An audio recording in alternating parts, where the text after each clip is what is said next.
Alright, so this is the third set of 3.8 notes. I broke it down into 3 sections because each section is kind of hard on its own. So 3.8, this one is finding the domain. Okay, so previously we were finding the range, and then we were plugging things in. Okay, so this one is the domain. And what the domain is the set of real numbers for which an equation, like our 5x minus 1 in the last problem, produces a real number. So when we plug in a number, we want to get a real number.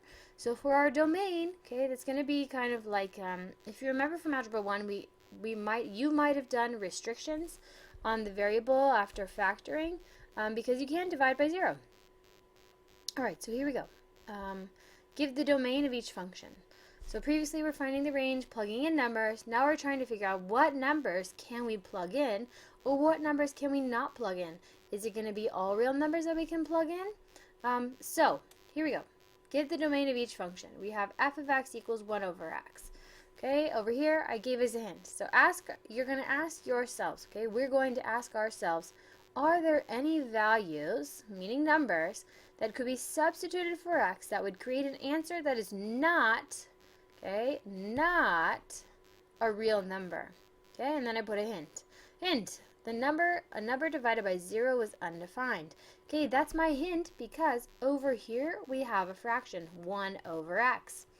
Okay, so we're going to figure out what x can't equal and what x can equal.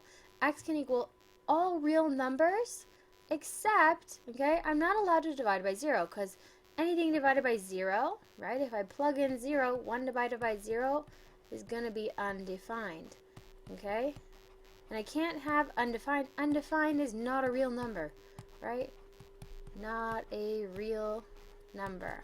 Okay, so I can't have 0 in my denominator. Okay, so I'm going to write my domain. So my domain is going to equal, okay, put my braces, all real numbers, okay, except, okay, 0. I can't have 0 in there. Okay, if there was a 0, it would be 1 divided by 0, which would be undefined, and undefined is not a real number. Okay, so let's move on to another one. B, I have f of x equals 1 over x plus 1. So if x is 0, right, this time it would be 0 plus 1, which would be 1 over 1, which is equal to 1. 1 is a real number. So we need to determine what our denominator cannot equal. Okay, so our denominator is not allowed to equal 0, so what I have to do, okay, I'm going to do x plus 1.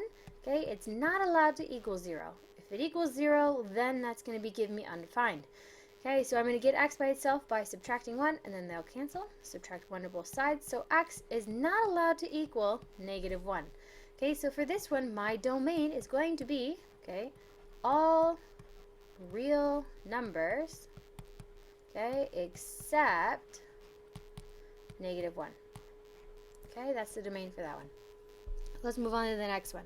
Okay, we have another fraction, 1 over 2x plus 4. So we're going to do the same thing, right? Our denominator cannot equal 0. So what we're going to do, 2x plus 4 is not allowed to equal 0. Okay, and we're going to solve. Subtract 4, right, from both sides. The 4's cancel. 2x equals negative 4. Divide by 2 because the 2 is multiplying to the x. And x ends up equaling negative 2. Okay, oh, sorry, cannot equal. So this x is not allowed to equal negative 2. If we plug in negative 2, okay, 2 times negative 2 would be negative 4, and negative 4 plus 4 is 0. Okay, so for this one, my domain, okay, D is going to equal, okay, braces, all real numbers except negative 2. Okay, do you see how each of these were different? Okay, so we had x plus 1 over here, now we had 2x plus 4. So they're different, but they're similar, right? We're setting each denominator equal to 0, okay, or not equal to 0 because it's not allowed to be. Okay, so let's do, this is not the last one, but close to the last one. Okay, so D, we have f of x equals the square root of x. Okay, square root, I can take the square root of 0. Sure, it can be 0, but I put a hint over here. Okay, my hint is you cannot take the square root of a negative number. Okay, in the future we will, but actually you can take the square root of a negative number, but for example, if we have negative 4, right, square root of negative 4 is going to be negative 2 times 2. Okay, those are not exactly the same, so we would have to leave it the square root of negative 4. Okay, in the future, in Algebra 1, we're going to take this square root and it's going to be something like weird. But for now, we're going to say we cannot take the square root of negative. Okay, so x cannot be negative, right? So x can't be negative. Okay, and negative numbers are less than 0, right? So negative numbers are less than 0. So x needs to be greater than or equal to 0. Okay, the square root of 0 is 0. So it can be 0, and it has to be bigger than 0. Anything less than 0 is a negative number. Okay, so for this one, my domain is going to equal braces all, actually in this case, all values of x such that x is greater than or equal to 0. Okay, so slightly different in this case. So all values of x such that x is greater than or equal to 0. Alright, so let's do another one with a square root. Again, in my square root, it's not allowed to be negative. Okay, so this case, I'm going to do x plus 1, which is the thing underneath my square root. This has to be greater than or equal to 0. Okay, so this time I don't have x by itself, so what I have to do, subtract 1 on both sides, write my 1's cancel, and I'm going to have x is greater than or equal to negative 1.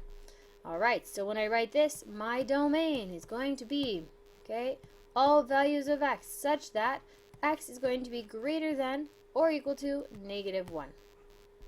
Okay, that's the domain for E. Okay, so next I think is graphs. So let's go down. Yes, find the domain and range given a graph. Okay, so example 2, find the DNR domain and range of the function whose complete graph is shown. Okay, so I tried to make them as beautiful as possible. However, that's quite a challenge. But I think you should be able to understand looking at these pictures. Alright, so we have a beautiful straight line of x right there. That's our x-axis. Y is our y-axis. Okay, and I put the points in there. So these pink dots, those are my graphed points. Okay, so we're going to, what are we doing? Find the domain and range. So domain, remember domain is the x values. Okay, so what is the range of our x values? Okay, so actually what is our domain? Okay, so our domain, those are our x values. What are all of our x values? Those are all the numbers on the x-axis. So negative 3, negative 2, negative 1. 1, 2, 3. Okay, so I'm going to plug in all those numbers. So negative 3, negative 2, negative 1, 1, 2, and 3. Okay, and my range. That is my range of my y values. Okay, so notice if you see this, these 3 points go with 4 on the y. These 3 points go with 1 on the y. So I only have 2 numbers, 1 and 4. Okay, so that's the domain and range for that function. B. Now this is a different graph, right? The arrow indicates that it's going to continue forever, okay, in both directions.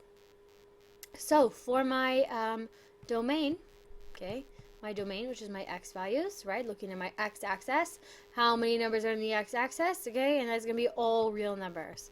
All real numbers for that one, okay? So all real numbers, because it continues forever in both directions. My range, however, okay, which is my y values, I'm going to put y in the middle because it's between 2 numbers. Okay, so y is going to range between 4 and negative 2. Okay, so it's going to be, I don't know, however we want to write it, right? Y is going to be greater than, it actually equals negative 2, right? So negative 2 in the front. So remember the inequality, the mouth is eating the bigger number, and y is going to be bigger than negative 2. Okay, but y is going to be less than or equal to positive 4. Okay, I think maybe I forgot the y such that, okay, so I forgot that part in there. I apologize. So let's do one more. Okay, so C, we have a segment. Okay, the previous one was a, whatever, zigzag line and continued in both directions forever. So this one is a segment, right? So it has 2 endpoints. One endpoint on negative 3, one endpoint on positive 5. Okay, so when we do our, let's do our domain. Okay, so our domain is the values of x. Okay, so I'm going to write x such that, okay, and x is going to be between, right? X is between negative 3 and 5. Okay, so I'm going to write x in the middle. It is greater than or equal to negative 3, but it is less than or equal to 5. Okay, and equals 2 because that's a filled in circle and it goes all the way to 5. Okay, so for my range, those are my y values. Okay, so how far does it go up and down on the graph? Okay, so what numbers between y does it go? So, okay, so we're going to write y such that, okay, y is going to be between two things again, right? It's between 2 and 6 according to this graph. Okay, so y is going to be greater than or equal to 2, but less than or equal to 6. All right, so that is it for this section. Good luck on your homework.